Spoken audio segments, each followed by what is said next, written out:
Live your life within the moment. And don't go wait until the morning. You never know when it is over. All that I know is we'll get older. So let us dance this side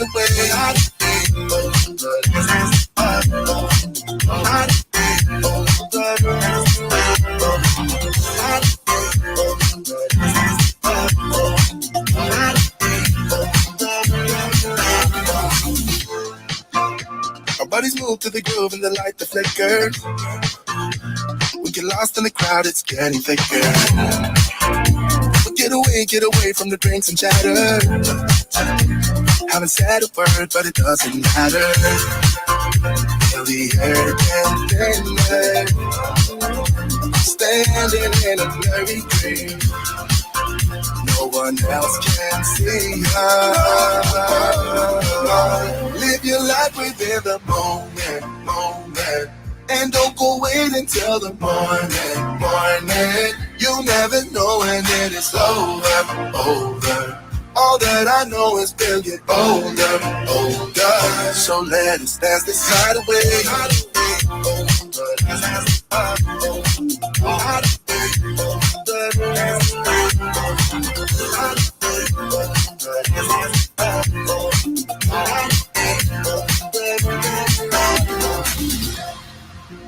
Feel the air get thinner.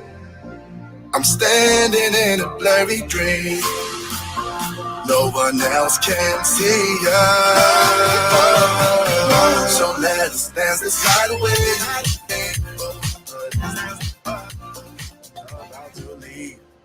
Already packing, come with me. I'm not really asking. We'll get away to a place where we don't know. About to see the world in action, what we can be. Life with no distractions, we'll get away. This is what we waited for. Take my hand, we'll make it somehow. We can't miss out. I'm done living life with the lights out. Die with my own doubts. Be free.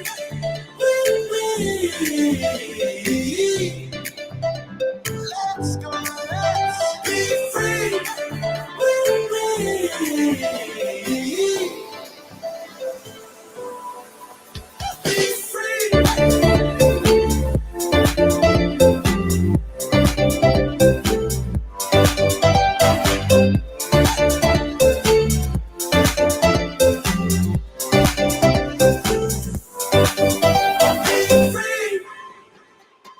Not looking back, eyes on the freeway, Bonnie and Clyde, a classic cliche, we're on the run, this is what we waited for.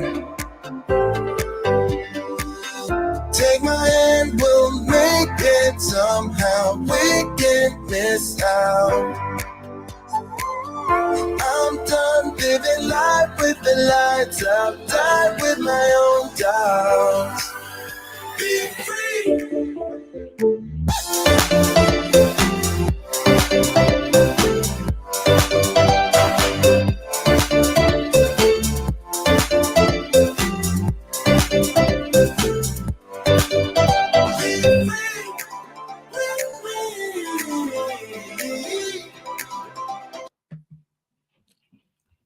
Hey, everybody.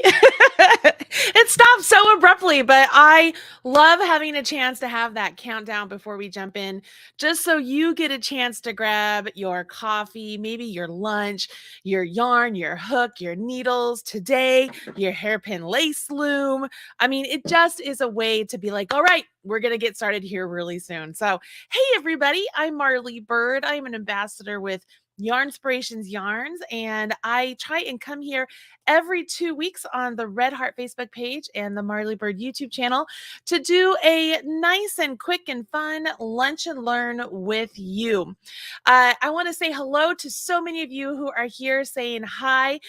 Jody and Laura and Lisa and Elisa and Barbara and Cindy, Renee, Luann, and another Renee, and Diane and Chantal.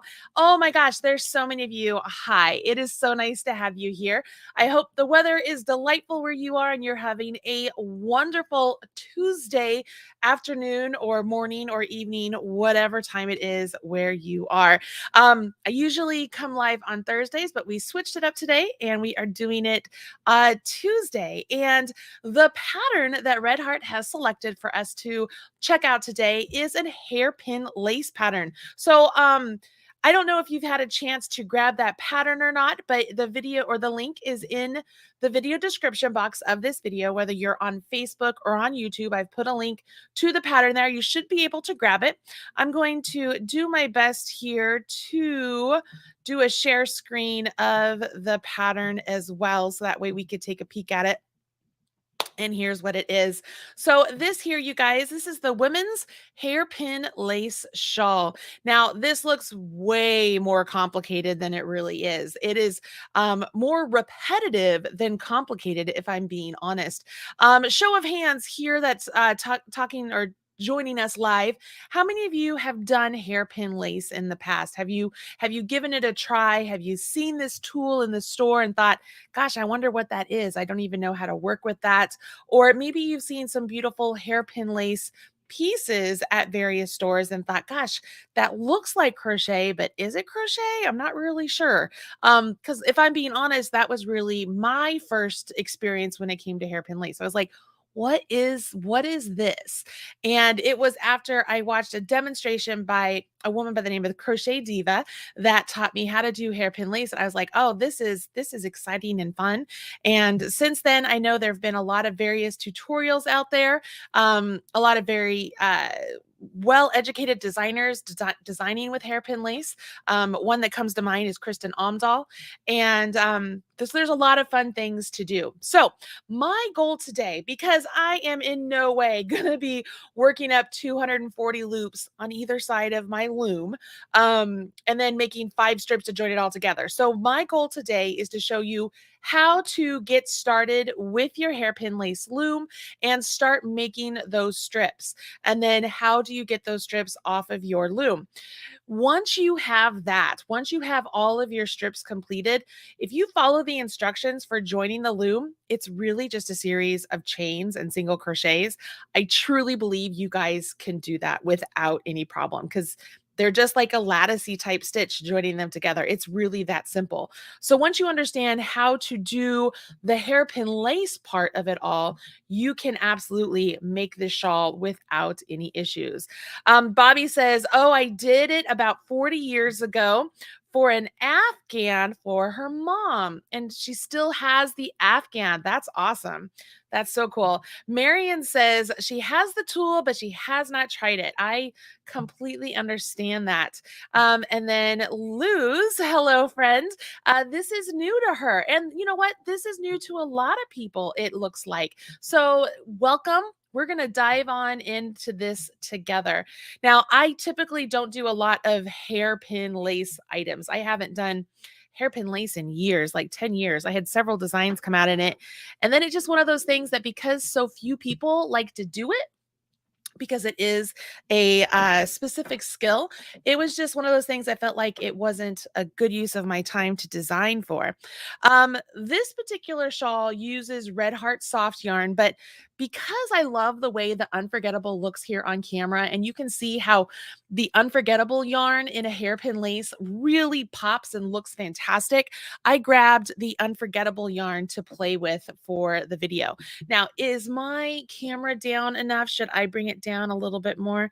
Let's see if maybe that will work. So I grabbed Unforgettable. You can really do hairpin lace with any type of yarn you want to use.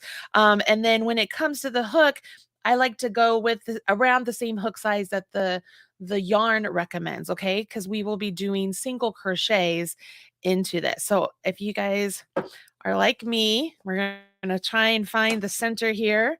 I squish it down, and usually we can find it pretty well, unless I pull out some guts. Up a little bit of guts, but that one's not so bad, right? It's not so bad. So I'm going to set that aside. And here's how we get started, okay? Now, I have a hairpin lace loom here. Now, this might look different than something you might have. I bought this. Remember, I told you I learned from the Crochet Diva. I bought this from her. I'm actually missing a little wing nut right there, but it'll be okay. One thing that's typical among all hairpin lace looms is there are a series of openings. Can you see those? And they're all divided apart. So this and this, they match. They have those little holes there where the pegs would go, right? The pegs. And for that, you use those to help with the width of your pegs. So this particular pattern wants us to do 3 inches apart, right? So if I were to put my tape measure here, I can see that on that hole there to that hole there gives me 3 inches. So that's how far apart I want to put my pegs. But if I wanted it further, I could always, measure out and kind of see, what do I get here? I could do 4.5. If I go to this out one here and one right there, I can get 4.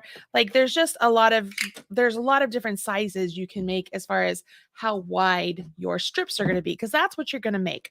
We use this loom to essentially hold our yarn nice and wide as we do our wraps, and it will create really big loose stitches. All right, so I'm going to put both of these pegs right into my loom.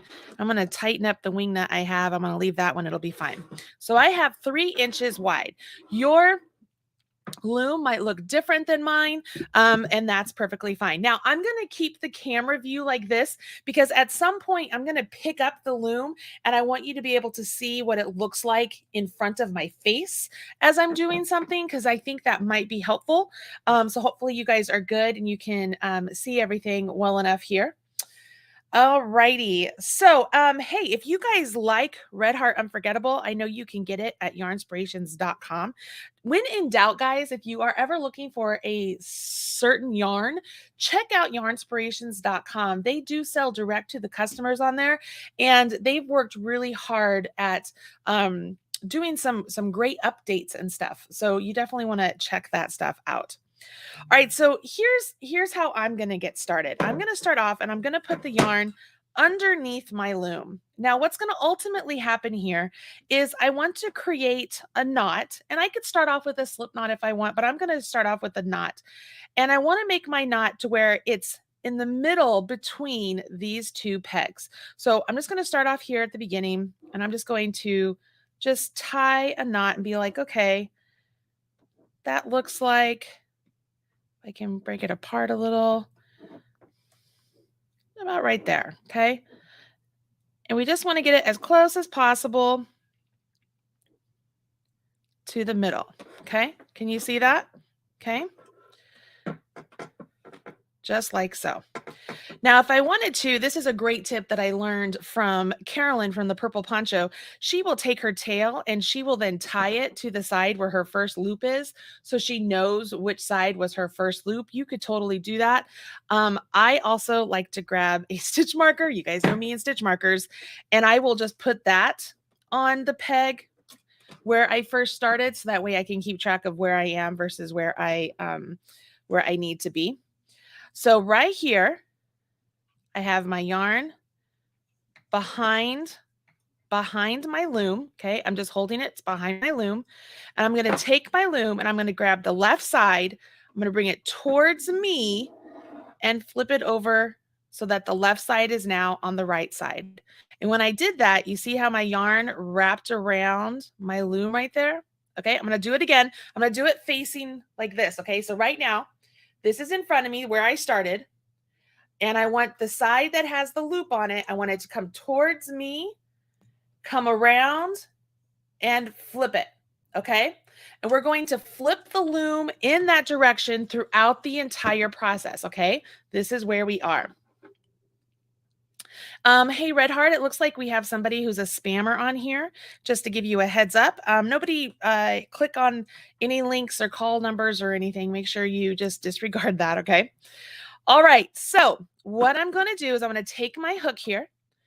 Should I go down a little bit more? See, that's as close as I can get here. So I'm going to go like this. I'm going to take my hook and I'm going to go up this loop over here. Okay, I'm just going to go up through the loop. And I'm going to grab my yarn and pull it through and come up. So now I have one loop on my hook. And I want to create a chain, just kind of to lock everything in place. So I'm going to yarn over and pull through the loop on my hook to create a chain. Okay, so this is how we get started. Now, everything we do from here on out is like on repeat. We're going to keep doing this. All right. So here we go. Right now our hook is up, or is like right side up. So the hook is like pointing north. I'm going to turn my hook upside down, put my hook through the loom. Okay. So now I'm holding my hook on the opposite side. I'm keeping tension on my yarn. And then once again, I'm going to rotate my loom.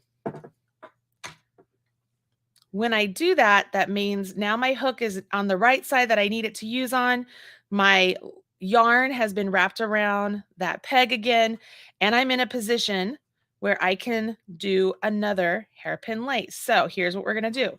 We go underneath the loop, yarn over your hook, pull up a loop. Now I have 2 loops on my hook. And it's at this point, I'm going to start doing single crochets. And this is going to be my repeat. You guys ready? I'm going to yarn over and pull through the 2 loops. Hold my hook upside down, pull it through, rotate my loom, and start again. So now I'll go up the loop that's above the other one, go up, grab my yarn, pull it through, have 2 loops on my hook, yarn over, pull through the 2 loops on my hook. Okay, I can move these loops that I'm creating. I don't know why it's not focusing on me. I can move those down as I work so I can get room.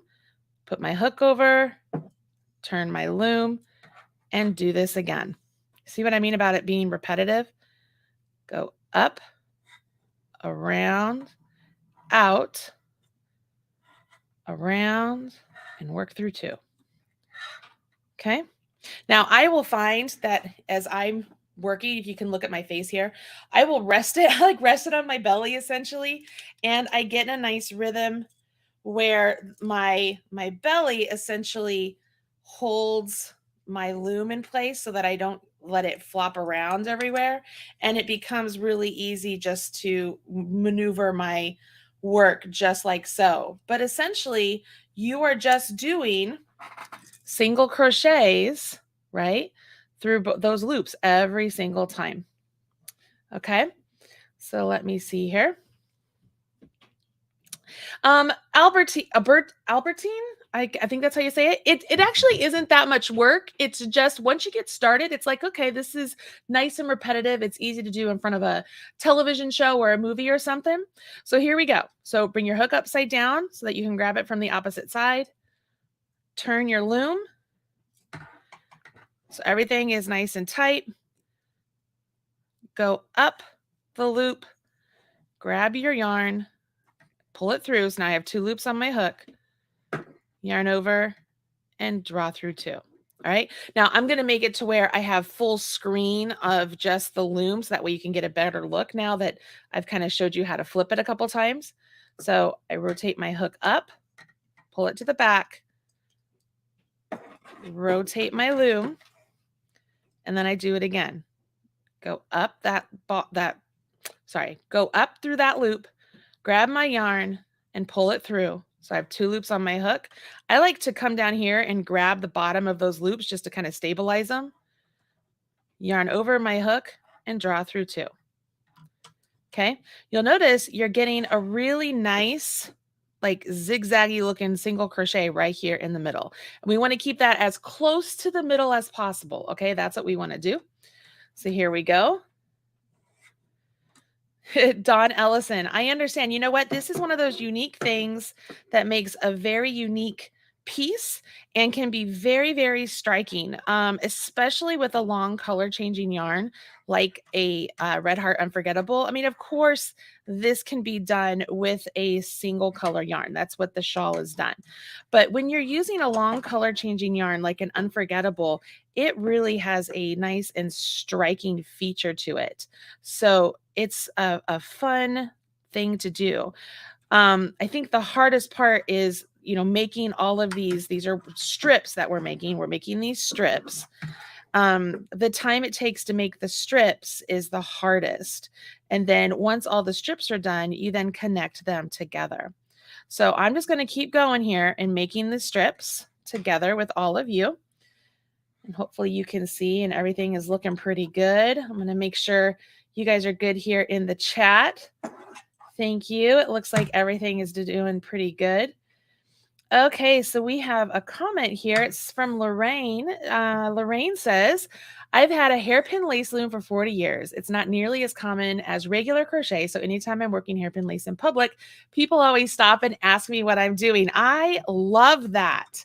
I love it whenever people will stop and speak with me when I'm in public, whether I'm knitting or crocheting, because I get to share the joy and excitement about something that I love. This weekend, I happened to be at a track camp for my son and some of my athletes. And as I was walking back to get water, I saw one of the parents sitting underneath one of those sport umbrella type things, and she was pulling out some Susan Bates knitting needles and some Red Heart soft yarn. It looks like soft yarn in the color purple. And of course, I had to just stop and I had to ask her. I was like, hey, looks like you're a knitter. What are you making? And she told me she was making herself like an amigurumi elephant. And I mean, you could see it was just exciting for her to have somebody ask her about her knitting. And, it's exciting for me to share the fact that I'm a knitter and I love knitting. And so the whole weekend while we were there, I would kind of pop in and be like, how's it going? And she's like, it's going great. So it was just nice to share, some love of something together.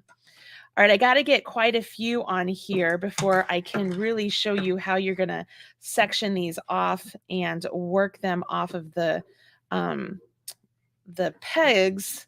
So I'm just going to keep going here, working this. It's a little awkward working this so far out away from my body for the camera to catch it, so that you guys can see. But hopefully you guys are able to see well enough. I usually go a lot faster than this, but I'm moving a little slow. One thing I will tell you, so even though this hairpin lace loom might look really nice and looks like a little bit more expensive and stuff because it's wood, I will tell you it's a little bit more cumbersome because it is so wide. It has such a wide width. And then these little wing nut things, they keep catching my yarn, which is very annoying. So if I had a Susan Bates hairpin lace loom here in my office, I would have been using that for sure because it is much more user friendly as far as not having extra bulk that's going to grab your yarn and kind of make things a little bit harder. This one's just a little bit heavier. It is pretty. I mean, it's definitely pretty, and I could make a lot of really great things with it. But when it comes to like being easy functionality wise, I don't think I recommend it. Just going to be honest with you guys. Let's see here. Other comments. Let's see. Denise, I was pregnant when I learned hairpin lace and my stomach was a great table. I feel that. I feel that strongly because even though I'm not pregnant, my stomach is still a great table. So that's exactly what I was trying to say before is having that stability factor on my stomach, on my chest, to be able to hold the loom as I'm working just makes things so much easier. Now, I know there's probably questions about, so Marley, you're doing, single crochet with the hairpin lace. Can you do other types of stitches? And the answer is yes. There are, some higher, more experience level hairpin lace patterns that might have like a single crochet and chains or doubles or half doubles in here, or even some that don't have it so that the center spine is in the center. They might have it closer to one side or the other. But there's a lot of different things you can do with hairpin lace. There are hairpin lace motifs where you can make it all and then it's in the round, and there's increase. Like there's so many different things you can do. I mean, a lot of that stuff is way above my skill level of experience, not in the sense that I couldn't do it. I would just need to learn how to do it from somebody else before I could do it, like many of you, because I'm not somebody who does a lot of hairpin lace. But this is neat. The great thing about this particular pattern is that the hairpin lace strips on this pattern, as I mentioned before, when they're all made, you connect these together very much like a broomstick lace. But then once all the strips are done, they are just added, they're just worked together through a series of chains, and it's really quite easy. Now, as you're working your pattern, all of your loops, you can keep mushing them down on your hairpin lace loom, so that way you have space to always add more, because you'll notice in the pattern it says it wants 240 loops. Now that doesn't mean 120 on this side and 120 on that side. It means 240 on this side, 240 on this side, and then that's when you can move on to actually connecting the loops and doing chains and stuff before you pull it off of the loom. So that's a lot. It's a lot of loops. And you can kind of get a good idea of how long that's going to take you just based on how long it's taken me just to get these few right here, right? We're almost 20 minutes in, and I don't have, what do I have? What do I have here so far? I have 2, 4, 6, 8, 10, 12, 14, 16 loops completed. So it's like, man, it's just taken quite a bit of time, right? So let's make a couple more. Keep going. Bobby, that is a great question, and my answer is yes. So Bobby is asking, do you think this shawl would look good as a mother of the groom or with a mother of the groom dress? And I would say yes. And Bobby, I would even go further and say, once you finish the shawl, I would even add beads, like dangle beads, very beautiful pearls and maybe some crystals of some sort on the bottom of the shawl on both sides. So that way the beads add a little weight to it to stretch it out a little, and it will give you a little bit more glitziness to the piece itself to like heighten up the sense of elegance, I guess. That's what I would do. I think that would be very pretty. I actually designed a shawl like that once. And when I sent it into the magazine, they took all of the beads off. I was like, what are you doing? Like, that's what made that look so good, was the beads added the weight, but they were just like, well, because it's a crochet magazine, they didn't want to have beads coming in under this. All right. So let's see here. Jody says, Marley, are you grabbing the first loop when you turn it or the one under it? I'm grabbing this first one. So I turn it and I'm grabbing this here. So I'm grabbing the one close. So this is the loop. If you were thinking this is the front leg of the loop and back here is the back leg of the loop, I'm going underneath and I'm essentially grabbing the front leg of the loop, yarning over my hook, and then pulling that loop up. Okay. And then yarn over and then draw through 2 to complete my single crochet. Does that help, Jody? All right. Okay, let's see. Albertine says, I think I'm not going to try this, but to listen and watch you explain this, and with Lindsay and Robin, is something I would sit down for. Thank you for everything you do. Crochet for me. Okay, I can appreciate that. I will take one for the team for you for this. Denise, yes, sparkly yarn. It's funny you say that. So the shawl that I designed, it actually was made with a yarn by Red Heart. I think it used to be called Shimmer. And it had a little glitzy sparkle to it, like a glistening bit to it. And it was just so pretty. I loved, but again, I totally added the beads because I thought the beads looked great. I should try and find a picture. If I can find a picture of it, I will add it to my social media so you guys can see it. Okay. All right. So I'm going to set this down for a minute. Let's count how many we have here. So 2, 4, 6, 8, 10, 12, 14, 16, 18, 19. And then we started over here. So we have 2, 4, 6, 8, 10, 12, 14, 16, 18, 19, 20. So I do need to do one more over there. All right. Come over here. So that just added my 20 over there, I do believe. I'm going to make sure just one more time.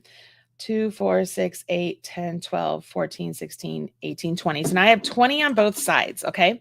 So let's just, because assume that this is where we wanted everything to be, was 20 on both sides. Okay.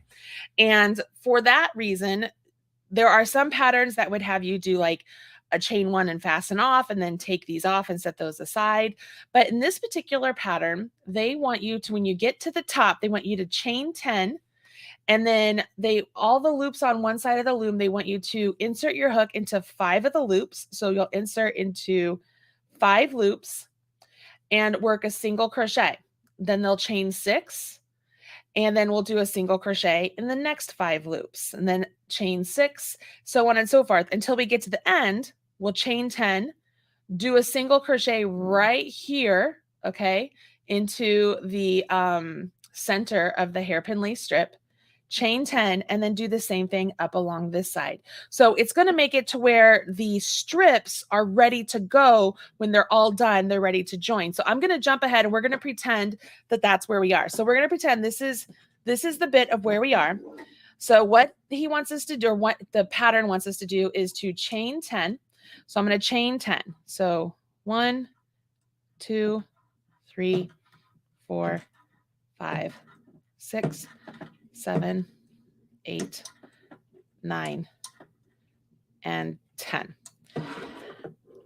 Coming over here, I'm going to go into 5 of these loops. 1, 2, 3, 4, 5. And I'm like working into the back of them essentially. Can you see that? I'm going to yarn over my hook, pull over that yarn over through all of that. So I have 2 loops on my hook, yarn over and draw through 2. So I've just done a single crochet around those. Then I chain 6. 1, 2, 3, 4, 5, and 6. Then they want you to do that again. So we're going to go through 5 loops. 1, 2, 3, 4, 5. I actually find this harder to do with the loom still in. Yarn over, pull up a loop. So I have 2 loops on my hook, yarn over, and draw through 2. Okay, I'll do that again.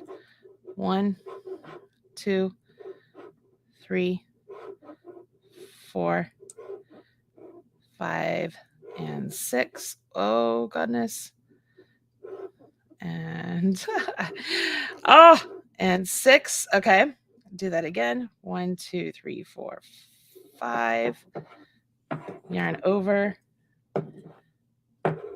pull up a loop, yarn over, draw through 2. 1, 2, 3, 4, 5, 6. 1, 2, 3, 4, 5. Yarn over, pull through. So I have 2 loops on my hook, yarn over, draw through 2. Now I'm at the end here. So I'm going to bring this up here. I'm going to chain 10.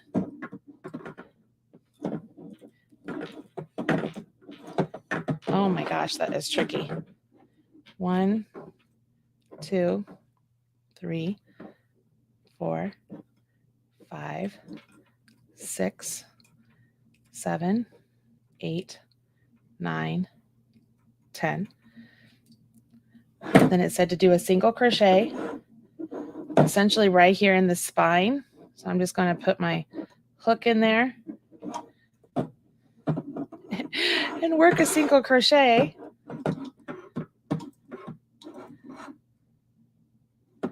And then chain 10 again. 1, 2, 3, 4, 5, 6, 7, 8, 9, and 10. Now, once those 10 are done, I'm going to do the same thing over here. But because I want to show you 2 different ways of how to do this today, obviously we just did all of those with our loom still attached. But I want you to know you don't have to have your loom still attached. I'm going to adjust and take all of this off of my loom. Okay, let's get the loom out of the way. Loom is out of the way. I'm right here. This is what I've created already. I can do the same thing over here on this side. Okay, I want to make sure I'm not over pulling any of these loops. But let's get this back on my hook. Right here, I'm going to get 5 loops. 1, 2, 3, 4, and 5. Grab my yarn over, pull up, yarn over, draw through 2. 1, 2, 3, 4, 5, 6. Find my loops. 1, 2, 3, 4, 5. It's very similar to like broomstick lace. 1, 2, 3, 4, 5, 6. Let's do this again. 1, 2, 3, 4, 5. 1, 2, 3, 4, 5, 6. 1, 2, 3, 4, 5. And there. So now I have to do 10. 1, 2, 3, 4, 5, 6, 7, 8, 9, 10. And then it says slip stitch into the first strip. So over here where I ended with that single crochet, I'm just going to slip stitch into there, fasten it off.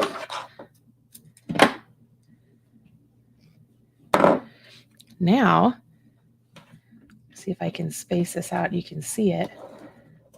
Here's my hairpin lace. Okay, so I have this hairpin lace strip. All my hairpin laces, whether I kept it on and did them or I take it off and I do them, it's the same thing. It's all a matter of how fiddly do you want things to be. And so you create these strips, and once you have all the strips made, you then would go and you would join your yarn to the first group of the first strip. So you would join your yarn, chain 6, single crochet in the first chain 6 space, and then you would chain 6, single crochet, chain 6, single crochet. So you see how you'd be single crocheting into these chain 6 spaces, right? And then I think you probably work around all of it. I'm not real sure, but so as these are side by side, as you are doing single crochets into those latticey bits, it joins it all together.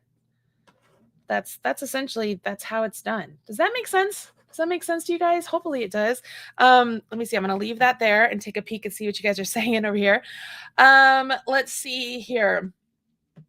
Denise says, I think this is actually one of those lovely crafts I would admire and move on. I understand that. You know what? No shame in that. No shame in that. I have a couple things like that for me.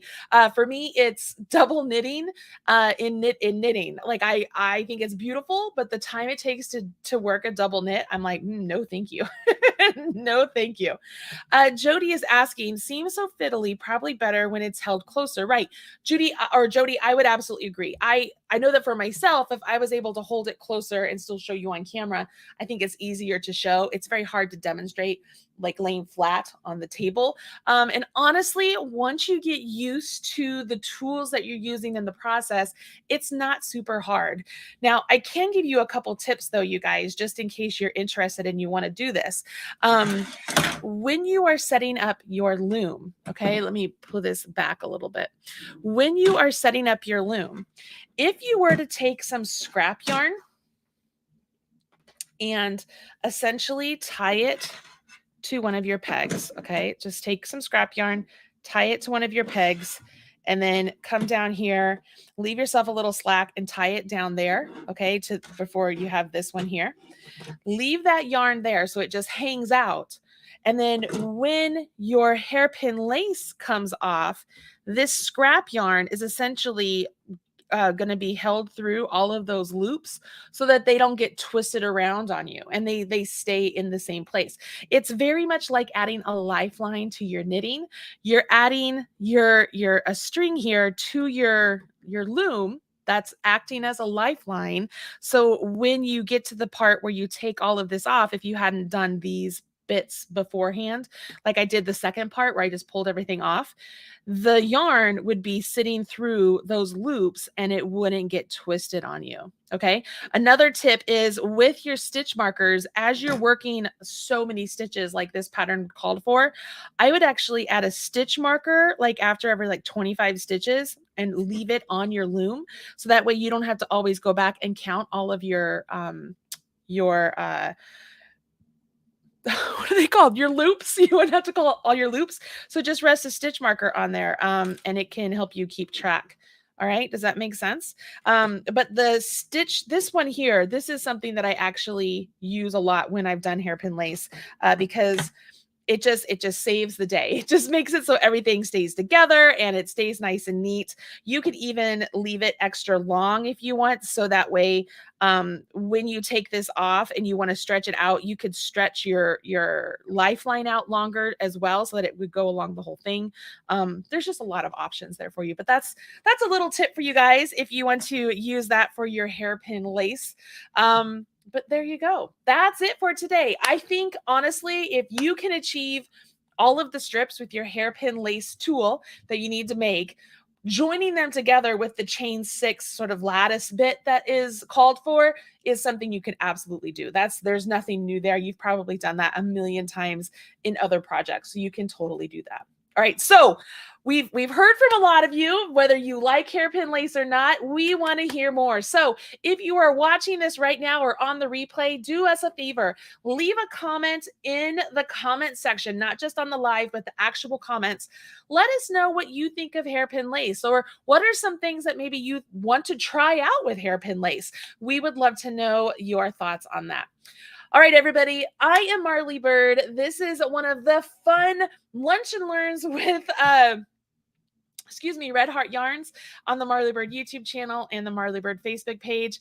On either place, make sure you hit subscribe. Make sure you follow that Red Heart page. And if you're over on YouTube, come and join me on the MarlyBird YouTube channel. We have lots of knit-alongs, crochet-alongs, and general wonderful instructions to help you become a better knitter or crocheter. This weekend, we have a fun crochet-along, knit-along event. If you are interested at all in Christmas and July stockings, you want to come and join in the fun. All right, guys, that's it for me. Thank you so much, Red Heart, for joining us today and monitoring all of the comments. That was really great and helpful. I appreciate. And I'll talk to you guys again soon. Okay, bye, guys.